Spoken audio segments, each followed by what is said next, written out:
Hello students, welcome to magnet brains. मैं हूं प्रियंका दुदानी और teacher for class 11th and 12th business studies. हमने recently एक बहुत ही अमेजिंग सी सीरीज चालू की थी जिसका नाम है exam based case study series, जिसमें कि मैं आपको कवर करवाने वाली हूं हर चैप्टर से 10 क्वेश्चंस, चाहे वो क्लास 11th बिजनेस स्टडीज हो, चाहे वो क्लास 12th बिजनेस स्टडीज हो।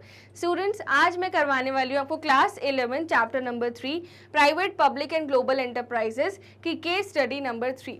तो हम ऑलरेडी 2 केस स्टडीज कर चुके हैं, जिसमें एक थी एमएनसीज के बारे में और एक थी स्टैट्यूटरी कॉर्पोरेशंस के बारे में। अब स्टार्ट करते हैं आज की केस स्टडी, बट स्टार्ट करने से पहले इस वीडियो को लाइक करिए, शेयर करिए अपने फ्रेंड्स के साथ, सब्सक्राइब करिए चैनल को एंड अपने फ्रेंड्स को जरूर बताना कि मैग्नेट ब्रेन्स इकलौता ऐसा प्लेटफॉर्म है जो आपको प्रोवाइड करता है हाई क्वालिटी एजुकेशन, वो भी 100% फ्री। सीबीएसई बोर्ड की क्लासेस आपको इस चैनल पे मिलती हैं from kindergarten to class 12th as well as students. आपका एक और चैनल है हमारा जो हमने सिर्फ आपके लिए बनाया है for Hindi medium students, that is from 6 to class 12th education आपको वहाँ मिलती है for Delhi, UP, Bihar, MP and Rajasthan board. इसके अलावा e notes and e books भी मिलते हैं जिसकी लिंक डिस्क्रिप्शन बॉक्स में प्रोवाइडेड है। एज वेल एज स्टूडेंट्स आपको मिलते हैं fully organise complete courses along with daily practice problems. So इस हाई क्वालिटी 100% फ्री एजुकेशन का बेनिफिट उठाइए एंड लेके आइए अपने स्कूल एजुकेशन में मैक्सिमम मार्क्स। अब मैक्सिमम मार्क्स से मतलब 100 on 100 इन बिजनेस स्टडीज, इतना छोटी सी चीज़ तो मैं आपसे एक्सपेक्ट कर ही सकती हूँ। चलिए स्टूडेंट्स, सो हम assertion reasoning based questions, MCQs में direct questions, statement based questions, case study based questions के बाद केस स्टडीज़ की हमने पूरी सीरीज़ चालू किया आपके लिए, क्योंकि हमने ऑब्जर्व किया कि जो CBSE mock papers, sample papers launch करते हैं उसमें मैक्सिमम क्वेश्चंस केस स्टडीज़ के ही होते हैं। चलिए स्टार्ट करते हैं आज की case study which is about privatisation in India. So the लगन जूट मशीनरी कंपनी लिमिटेड एक कंपनी है जिसका नाम है लगन jute machinery company limited was the first case of successful privatization of central public sector undertaking। अब ये first case था प्राइवेटाइजेशन का जहां पर एक सरकारी कंपनी प्राइवेट हाथों में दी गई, ठीक है, कैरिड आउट बाय गवर्नमेंट। अब ये किसने कैरी किया था? सरकार ने। LJMC is Calcutta based company. तो स्टूडेंट्स, ये है एक कैलकाटा बेस्ड कंपनी, यानी कैलकाटा में है एंड मैन्युफैक्चर्स जूट मशीनरी। तो ये क्या मैन्युफैक्चर करते हैं? Jute machine, mainly spinning and drying of frames, ठीक है। It employed over around 400 employees. तो इनके यहाँ 400 कर्मचारी हैं प्रायर टू प्राइवेटाइजेशन, यानी जब ये पब्लिक कॉर्पोरेशन थी, जब पब्लिक कंपनी थी यानी गवर्नमेंट कंपनी थी, तब 400 कर्मचारी थे, ठीक है। अब it started incurring losses from 1996 to 1997 and the turnover was on decline. तो इनको लॉस होने लगे और टर्नओवर इनका कम होने लगा। LJMC's net worth as on March 1998 was around 5 CR and its annual turnover was also around 5 CR at that time. The initial stages of disinvestment, LJMC was approved for privatization through the sale of 74% stake to a strategic partner, ठीक है। तो एक private partner को उन्होंने अपनी company का 74 यानी 74% stake बेच दिया। यानी प्राइवेटाइजेशन कैसे होता है? जब सरकार अपना कंट्रोल किसी प्राइवेट हाथों में दे दे, ठीक है। तो हमने कोई प्राइवेट पार्टनर को 74% जो हमारा स्टेक है, स्टेक मतलब हमारी कंपनी की जो इक्विटी है, वो 74% हमने किसी स्ट्रैटेजिक पार्टनर को दे दी, ठीक है। अब ये सारी दिक्कतें हुई क्योंकि यहाँ पर ये जो डिक्लाइन आ रहा था टर्नओवर में एज वेल एज एम्प्लॉयज़ के जो 400 एम्प्लॉयज़ थे, फिर लॉसेस हुए, ये सब डाउनफॉल आ रहा था यहाँ पे, इस स्टेजेस में कंपनी का डाउनफॉल आ रहा था। यस और नो स्टूडेंट्स? अब आपसे क्वेश्चन पूछे हैं, the disinvestment process was handled by LJMC's holding company Bharat भारी उद्योग निगम लिमिटेड, BBUNL। तो इन लोग ही डिसइन्वेस्टमेंट प्रोजेक्ट हैंडल कर रहे थे, यानी प्राइवेटाइजेशन, जो गवर्नमेंट से डिसइन्वेस्ट होकर प्राइवेट हाथों में जा रही है company, under the administrative control and directions of then department of heavy industries, ministry of industry and government of India.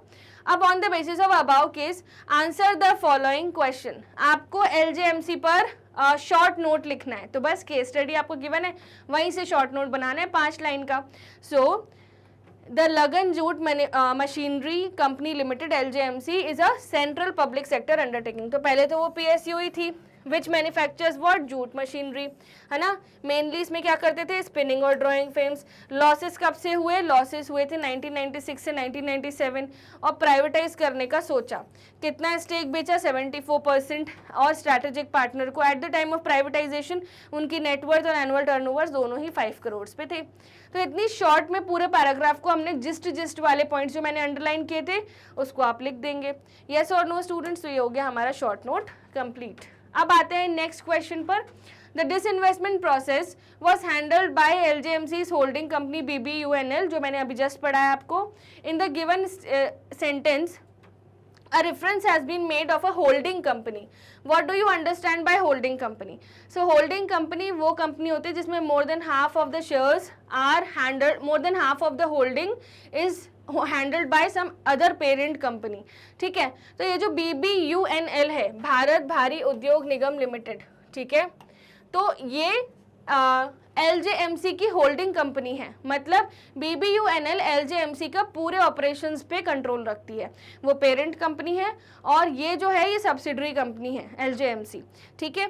So holding company is one which holds 51% और more equity in another company. 51% और मोर की जगह आपको पता है companies act दो, ये तो आपकी CBSE गाइडलाइंस में आंसर लिखा है, बट एक कानून होता है जिसका नाम है companies act 2013।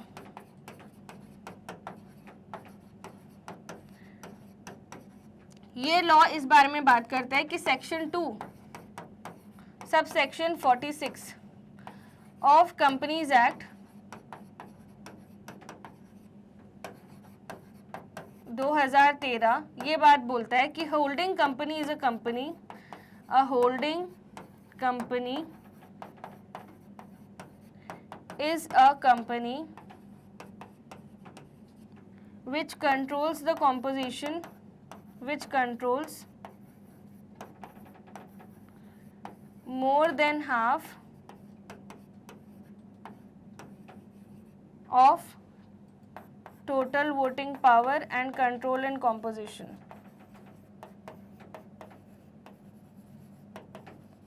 Of board of director. तो ये लीगल डेफिनेशन है।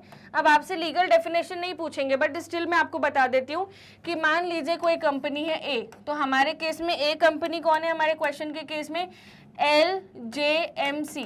LJMC जो कंपनी है handled by LJMC, holding company है इनकी भारत BBNUL, ठीक है।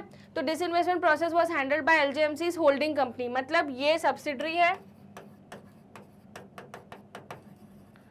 और ये होल्डिंग है।